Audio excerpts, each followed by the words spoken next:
예, 안녕하십니까. 이 자유한국당의 이제 전당대회를 7월 3일 날 결정을 했는데, 홍준표 씨가 출마하는 게 뭐 거의 확실해 보입니다. 처음부터 애초에 이걸 노렸던 사람이니까, 조원진 의원이 얼마나 많이겠습니까? 홍준표는 대선 승리가 아니라 당권을 목표로 나온 사람이다. 바로 다 당권으로 가지 않습니까? 그리고 그 홍준표한테 충성 서약을 한 보수파리들도 다 알고 있었어요. 홍준표가 대통령에 관심 없고 당권 잡으러 간다는 거 다 알고 거기 줄 쓴 겁니다. 당 먹으려고 처음부터. 그렇게 하기 위해서 그렇게 우리 당을 짓밟은 거거든요. 대선 승리만을 목표로 했다면 우리 당을 짓밟을 이유가 하나도 없었거든요. 안철수와 부딪혀가지고 안철수 쪽에 중간층 표를 확보하려고 노력했어야 되는데 단 하나도 노력한 게 없다. 그 홍준표 당선되길 바랬던 홍장수 씨가 계속 문제제기한 거거든요. 이상하다 이거는. 이건 도저히 대권을 가려는 전략이 아니다. 안철수 쪽에 있는 이 중간표들을 잡아야 되는데 전교조 박살내겠다, 민노총 박살내겠다 맞는 말이지만은 중간층에게 쓰는 언어가 아니거든요. 중간층을 잡는 언어가 아니에요. 보수층만 꽉 잡아서 나중에 당권 가려고 작정한 거고, 대선 그날까지도 조원진 의원 쪽을 그렇게 음해하고 조원진 찍으면 문재인 된다 사기치고 그런 짓거리들 하지 않았습니까? 그게 처음부터 끝까지 다 보수파리들과 홍준표는 당권을 장악해서 그걸로 배를 채우겠다는 목표로 움직인 겁니다. 홍준표 찍은 분들 깔끔하게 사기당한 거예요. 사기당한 거예요. 자, 그러면 예정대로 당권에 나오는 거고, 이 보수파리들 보세요. 홍준표가 당권을 잡으려고 탄핵 세력 받아들인 거 아닙니까? 탄핵 세력과 손잡고 당권 잡겠다고 이미 결정했기 때문에 대선에서 그렇게 불리함에도 불구하고 탄핵 세력을 쫙 받아들였고, 지금도 이 홍준표를 막 추대하자고 떠드는 자들 전부 다 이 탄핵 세력들입니다. 그리고 그 자들하고 하려다 보니까 홍준표 씨는 박근혜 정권을 부정부패 정권이라고 규정을 하고 결국 탄핵 당할 만한 정권이라고 때려주는 거 아닙니까? 그러면 그 당시 홍준표가 탄핵의 진실을 밝혀줄 거라고 선동하면서 홍준표 지지하러 들어갔던 자들, 김평우 변호사나 이런 사람들, 소상대 씨는 지금 뭐 구속되셨으니까 그렇지만, 차기환 변호사, 누구 하나 당신 그러면 안 된다. 어떻게 박근혜 정권이 부정부패 정권이냐, 뇌물 10원 한 장 안 맞은 정권이, 누구 하나 그런 얘기 안 하죠. 그 무슨 얘기겠어요? 처음부터 다 홍준표의 목적을 알고 당권을 같이 나눠 먹으려고 홍준표 쪽에 들어갔다는 얘기 아니에요. 그 사람들 속았다 그러면은 문제제기 해야 될 거 아니에요. 아무도 문제제기 안 하잖아요. 아무도. 이해란 박사? 이해란 박사 자유한국당만 비판하고 있지 홍준표가 비판 절대 안 하지 않습니까? 다 한통속이거든요. 한통속. 다 한통속이에요. 이젠 더 이상 사기당하지 마십시오. 이젠 저희가 보수파들한테 절대 사기당하지 마세요. 사기당하는 게 아니라 같이 나눠 먹으려고 들어가는 건 참 낫죠. 그게 낫죠. 해먹으려고 들어가는 게. 자, 그런데 한번 보세요. 정말 이상한 게요. 지금 당권이 정말 중요할까? 대선을 참패한 당들의 당권이 그렇게 중요할까요? 이럴 땐 당권 잘 안 잡으려고 합니다. 그리고 선거가 아직 많이 남았어요. 지자체 선거가 1년 남았습니다. 지금 당권 잡아봐야 내년 1년 동안 또 무슨 일이 벌어질지 모르는데 괜히 실수하면 교체가 되거든요. 그래서 조금만 이 판을 보는 사람이면 지금 당권을 안 잡으려고 합니다. 자, 바른정당 지금 뭐 이해운, 김용태 이 정도 왔다 갔다 하고 있죠. 당권 경쟁 치열하지가 않아요. 저기 국민의당 그냥 박주선 국회 부의장을 비대위원장으로 추대했습니다. 그럼 무슨 얘기예요? 지금 당권은 별로 중요하지 않다. 왜? 추스려야 되는 거기 때문에 이게 3D 업종이에요. 그냥 헌신하는 자세로 당권 잡는 겁니다. 지금 상황에서는. 근데 유독 홍준표만 당권 잡으려고 날뛰고 있습니다. 미국 가서도 계속 페이스북에다가 질러대고, 그 당권 잡는 방식이 지금 어느 정당도, 아니 그러니까 국민의당과 바른정당을 잘 보십시오. 당 내에서요, 대선 패배에 누가 잘못했다, 누구한테 막 책임을 전가하고 그런 얘기 안 하잖아요. 일단 추스려야 되니까. 그런 식으로 가지 않습니까? 유독 지금 이 홍준표만 친박들 다 죽여버리겠다, 뭐 친박 심판하겠다, 홍준표만 분열을 조장하고 있어요. 뭔가 이상하지 않아요? 정상적인 정치 행태가 아닌 겁니다. 그리고요, 바른정당의 대선 후보였던 유승민이 당권을 잡으러 갑니까? 국민의당 대선 후보였던 안철수가 당권을 잡으러 갑니까? 대선에 패배한 사람은요, 한 6개월에서 1년 정도는 쉽니다. 그거 기본이에요, 정치에. 근데 대선 끝나자마자 벌어지는 당대표 선거에 큰 소리 치면서 다른 사람들에게 패배에 막 책임을 전가하면서 내가 나가겠다?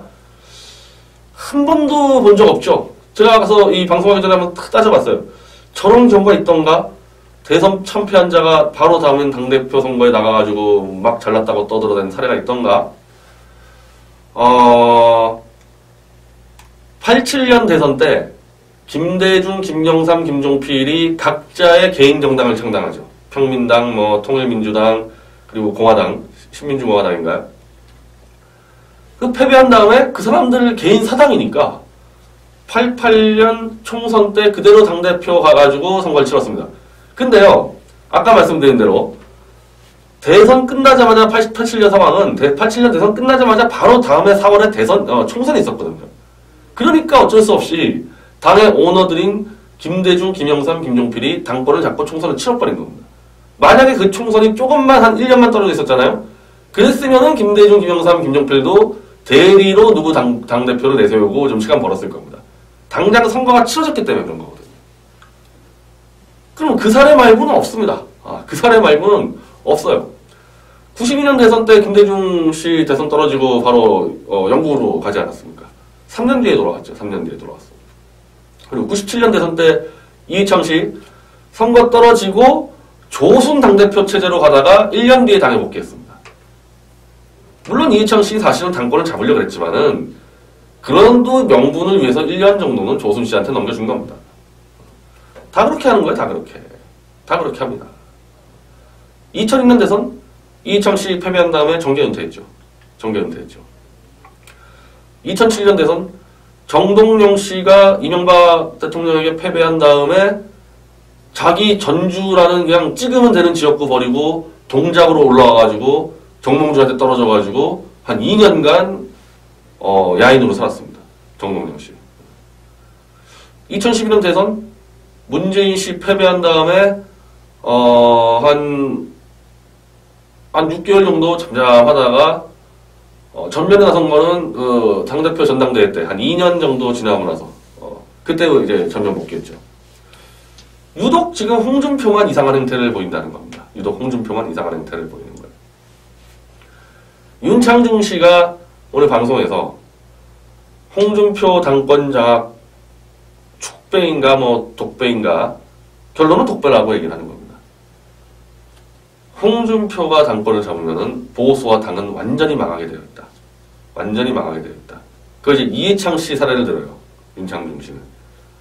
이해창 씨가 대선에서 패하고 바로 당권을 잡아서 당이 독재 체제가 돼가지고 결국 망했다. 근데 그 이해창 씨도 바로 잡은 게 아니라니까요. 그 이해창 씨도 바로 잡은 게 아니에요. 이건 더 심하잖아요. 근데 그보다 더 중요한 거는 윤창중 씨의 분석은 저렇게 상식적으로 말이 안 되는 일을 벌이면서 당권을 잡으려는 목표는 결국 대법원에서 성완종으로부터 받은 1억 원의 정치자금 수수, 불법 정치자금 수수를 무죄를 받기 위한 보호막을 치려는 거다. 근데요, 윤창중 선생은 여기 대해서는 하나 해명을 해야 됩니다. 그거 저희가 얼마나 많이 얘기했습니까? 대선 나간 것 자체가 이미 대법원 무죄 받으려고 나간 건데 그때 윤창중 씨는 또 홍준표 중심으로 뭉쳐야 된다 그러지 않았습니까? 근데 오늘 방송에서는 지금 당권 나가는 것도 그렇지만은 대선에 출마하는 거, 대선 출마하는 과정에서 비굴할 정도로 임명진에게 기어다니면서 결국 당원권 정지가 해제되면서 나온 거 아닙니까? 이게 전부 다 대법원 무죄를 받기 위한 하나의 개인 처세술일 뿐이라고 윤창중 씨가 설명을 해요. 대선 전에 얘기했어야죠. 대선 전에. 아니 대선 전에 우리가 얘기하는데 그 우리는 왜 비판했습니까? 우리 윤창중 씨는 우리를 이렇게 심하게 비판한 건 아니었어요. 그냥 좀 홍준표 중심으로 뭉쳐라 그런 정도인데 그때 얘기랑 지금 안 맞지 않습니까? 근데요, 저는 좀 더 다르게 봅니다. 그러니까 당권을 쥐고 있으면은 대법원으로부터 그래도 야, 이 보수 일당의 당대표인데 대법원이 그냥 에이 무죄 주자 이런 거를 노린다. 홍준표 씨가. 문재인 정권이 어떤 정권인데요. 사법부하고 언론은 완전히 장악할 수 있는 정권인데요. 대법원장 임명권을 오래 갖고 있지 않습니까? 만약에 생각을 해보세요. 지금 김진태 의원 정도가 정말 말도 안 되는 건으로 의원직 상실형을 받았습니다. 김진태 의원 정도가. 그건 뭐 재선 의원밖에 안 되는 사람이잖아요. 근데도 그렇게 죽이는데 홍준표가 파이터다? 홍준표가 만약에 문재인 정권에게 정말 처절하게 물어뜯고 싸운다? 문재인 정권이 가만둡니까? 대법원에서 그냥 한번 파기환송 딱 때리면 끝나는 건데 홍준표는 오히려 정상적인 상황이면요 1년 정도 그냥 미국에서 그냥 들어누워 있는 게 제일 나아요. 그렇게 해서 문재인 눈에 안 띄는 게 정상적인 상황이면은 그게 차라리 무죄받기 더 편하죠. 당대표를 하게 되면은 문재인 정권하고 나가 싸워야 되는데 그 문재인 정권이 가만두겠어요? 홍준표를? 자기에게 타격이 온다 그러면은? 근데 왜 기어코 보수파리들 끌어당기면서 당권을 무조건 잡겠다? 저는요, 지난 대선 때부터 문재인과 홍준표 사이에서는 명백한 적대적 공생관계가 유지됐다고 제가 주장하지 않았습니까?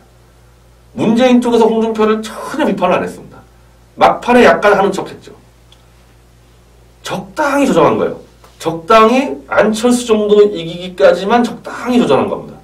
그래서 문재인은 목표를 성공했죠. 자기 집권도 집권이지만은 가장 위협이 되는 안철수와 국민의당을 홍준표 아래로 떨어뜨렸기 때문에 100% 작전 성공한 겁니다. 적당히 홍준표를 한 23, 4%, 안철수를 20% 이하로 끊으려고 했는데 그렇게 된 겁니다. 그러면 지금 상황에서 봅시다. 그때도 저는 홍준표가 문재인 공격을 못하는구나. 저건 완전히 그러기로 케어시킬 수 있는 사안들이 여러 개 있었는데 결정적일 때마다 공격을 빗나간다. 빗나가는 공격이 자꾸 반복이 된다. 이거 뭔가 있구나 이거. 뭐 서로 뭐 짜진 않았더라도 뭐 암묵적인 메시지 교환들이 있는 것 같다. 문재인 한마디로 홍준표를 적당히 통제할 수 있다는 거죠.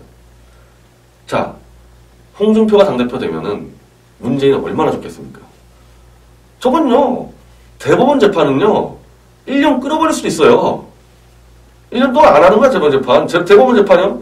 제가 지금 이정희하고 재판이요, 지금 3년째 대법원에 있습니다, 3년째. 안 때려요. 근데 이번에 아마 때리면 뭐 유죄 나오겠죠? 뭐, 이정희 정부라 보는 거 유죄 나오겠죠? 문재인 정권 지금 상황 보면은. 뭐, 저는 이제 재판에서 뭐 다 포기했습니다. 김진태 의원 벌금 200만원 되는 거 보고, 뭐, 김진태 의원 정도도 저런 누구, 아니, 박근혜 대통령이 10원한 장 뇌물 안 받고 지금 구속돼 있는데 법정으로 가서 우리가 뭘 어떻게 하겠습니까? 끝난 거예요. 그러면 홍준표 재판을 그냥 늦춰버린다? 그럼 홍준표는 문재인 정권의 목줄을 딱 잡힌 상태로 야당 당대표를 하게 돼 있습니다. 그렇잖아요. 홍준표가 열받게 한다? 바로 때려버려요. 그럼 끝나는데? 어떻게 되느냐? 홍준표는 적당히 문재인 공격하는 척 하면서 실제로는 보수를 분열시키고 보수에서 지금 가장 위협적인 세력이 어디예요? 여전히 박근혜 대통령과 그 진실을 알고 있는 세력입니다. 이게 제일 위협적이에요, 지금 문재인 정권에게는. 지금 재판하는 과정에서 보십시오. 박근혜 대통령 재판도 거기지만은 삼성전자 이재용 부회장 재판 있지 않습니까? 특검이 박살나고 있습니다, 재판에서. 뇌물을 준 적이 없는데 뇌물죄로 구속시켜 놓으니까. 그리고 지금 박 대통령은 힘이 없지만 이재용 부회장은 힘이 있지 않습니까? 이게 지금 뇌물죄가 제 판단으로는요. 이재용 부회장 뇌물죄 무죄 나옵니다. 문재인 정권에서요. 유죄 때릴 수가 없어요. 저거 유죄 때리면요. 롯데그룹 신동빈 부회장 그리고 SK 뭐 최태원 회장 다 유죄가 나오는데 뇌물죄로 이 대기업들은 이제 돈 하나도 못 냅니다. 사회공헌 활동 할 수가 없어요. 그 정권을 어떻게 운영합니까? 삼성 그냥 잘 됐다. 야, 그러면은 이제 그 돈 가지고 우리는 기술 개발만 하고 우리 직원들끼리 먹고 살겠다. 삼성 사회공헌 활동 없어. 아니, 돈 냈다고 뇌물죄로 감옥 잡아놨는데 돈은 어떻게 냅니까? 그러니까 이거는 무죄가 나올 수밖에 없어요. 이재용 부회장에 대해서는. 그럼 이재용 부회장만 무죄가 나오면요. 최순실하고 박 대통령은 뇌물죄 관련해서는 자동적으로 무죄입니다. 돈을 준 사람이 뇌물죄가 아닌데 어떻게 받은 사람이 뇌물죄가 됩니까? 근데 몰라요. 또 하도 지금 엉터리가 때문에 이재용은 무죄지만 또 대통령은 유죄로 때릴지도 모르겠죠. 뭐 이 원칙이 다 무너진 나라니까. 근데 상식적으로는 박 대통령은 뇌물죄에서는 무죄 나올 가능성이 굉장히 크다. 무죄 나올 공단이. 그러면요, 심각해지죠. 그럼 도대체 이 대통령 탄핵은 뭔가? 국민들이요, 헌법재판소에서 유죄를 때릴 때 기업자유 침해로 때렸습니다. 뇌물로 때린 게 아니에요. 이미 그때부터 뇌물죄는 자신이 없었던 겁니다. 기업자유 침해로 탄핵을 시켰지만은 지금 국민들은 야, 최순실하고 박근혜가 엄청 행복했구나, 몇백억 그렇게 알고 있잖아요. 근데 뇌물죄가 딱 무죄가 되면은 이상하네. 탄핵의 진실이 척 드러나는 거거든요. 다 드러나지 않지만은. 그리고 문재인 정권은 거짓 사기 탄핵을 기반으로 집권한 정권이기 때문에 탄핵의 진실이 드러날수록 정권의 정통성이 흔들리게 돼 있어요. 정권 정통성이 무너집니다. 이게 살아있으면 안 되는 거예요. 박 대통령이 살아있으면 안 되고 우리 같은 새누리당이 살아있으면 안 되는 거거든요. 그거 지금 누가 제일 처절하게 잘 죽이고 있죠? 박 대통령의 탄핵 진실과 우리 당을. 바로 홍준표와 보수파리들 아닙니까? 지난 대선 때 얼마나 음해했어요? 그리고 지금도 보세요. 정진석 원내대표 지금 연결돼 있습니다. 홍준표 씨와. 이제 탄핵을 승복하고 박 대통령 버리고 다 보수 통합하자. 그렇게 나오잖아요. 홍준표와 탄핵 세력들, 정진석 이런 뒤에지 세력들 다 그렇게 나오지 않습니까? 탄핵의 진실을 묻어버리겠다는 겁니다. 홍준표. 그걸 제일 묻고 싶은 사람이 누구겠습니까? 그거 은폐하고 싶은 사람이 누구겠어요? 문재인 정권이죠.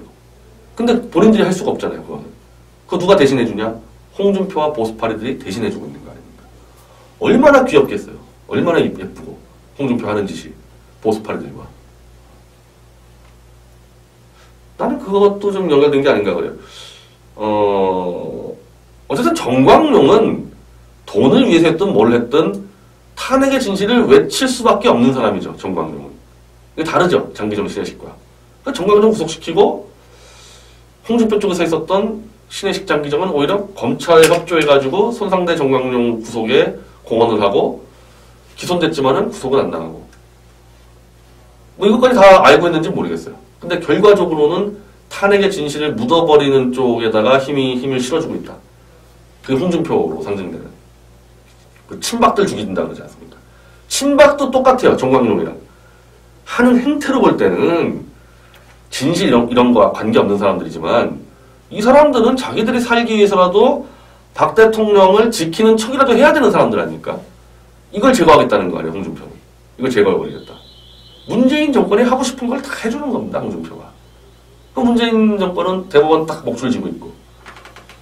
저는 이 관계가 돼 있다고 봐요. 서로 무슨 밀실에서 양합하고 그러지 않더라도 내가 딱 보면 아는 거예요. 문재인 정권에서 제일 좋아하는 거는 홍준표가 당권 잡고 이 박 대통령 세력을 다 죽여버리고 탄핵 짓이 묻어버리고 적당히 문재인 정권을 좀 살려주고 홍준표. 그게 맞죠. 그게 맞지. 윤창중 씨 설명대로 야당 당대표니까 대법원이 에이 무죄죠. 아니 문재인 정권이 그럴 정권입니까? 자기들 권력 잡기 위해서는 죄 없는 대통령도 감옥에 지금 보내 있는 사람들이 무슨 당대표라고만 살려줍니까? 그게 아니죠. 그게 아니죠. 자, 저는 저런 정황으로 볼 때 홍준표는 당권을 잡으면 절대 안 된다고 생각하지만은 적어도 예상하라 그러면은 홍준표가 당권 잡습니다. 왜 잡느냐? 문재인 정권이 원한다는 것은 문재인 대통령이 무슨 홍준표 당권 만들자 이렇게 얘기하는 게 아니고 포털, 한겨레, 오마이 이런 친문 언론들 그냥 몽땅 화력으로 홍준표를 지원할 겁니다. 홍준표에 맞서서 친박이 나온다? 완전히 죽여버릴 거예요. 이 친문 언론에서. 그래서 이 겁 많은 자유한국당의 기회주자들은 아유 무섭다. 이 친문. 빨리 홍준표 추대하자. 이렇게 가게 될 겁니다. 이렇게 가게 되는 거예요. 구도적으로. 자, 정신들 차리십시오. 정신들 차리시고 저 당에서 친박이 후보 나가도 못 이깁니다. 홍준표 못 이깁니다. 저 당 신경 쓸 것도 없어요. 홍준표 당이자 문재인 당이 되는 겁니다. 문재인 당이. 옛날에 전두환 정권에서 민정당이라는 여당 하나 만들고 관제 야당, 민한당 만들었듯이 이제 이 자유한국당은 제2의 문재인 당이 되는 거예요. 신경을 꺼버리세요. 신경을 꺼버리고 우리 당이나 잘 키우시죠. 저 안 되는 거 가지고 해봐야 아무 의미 없습니다. 우리 당이 다 할 수 있는 걸 할 테니까 이제 우리 당 중심으로 보수가 다 뭉쳐서 제대로 한번 싸우고, 뭐 싸운다는 게 무슨 또 뭐 정권을 그냥 다 방해하겠다 그게 아니에요. 잘 가게 하고, 잘 가게 하되 계속 법치를 어기고 대한민국을 막 무너뜨려 한다. 그러면 그때 진짜 싸워야 되는 거죠. 그러기 위해서 준비를 해야 되는 거거든요. 홍준표의 그러니까 보수파리들 그 사기에 더 이상 넘어가지 마십시오. 대선 때 분명히 한번 속았습니다. 이번에 속으면은 정말 큰일 납니다. 감사합니다.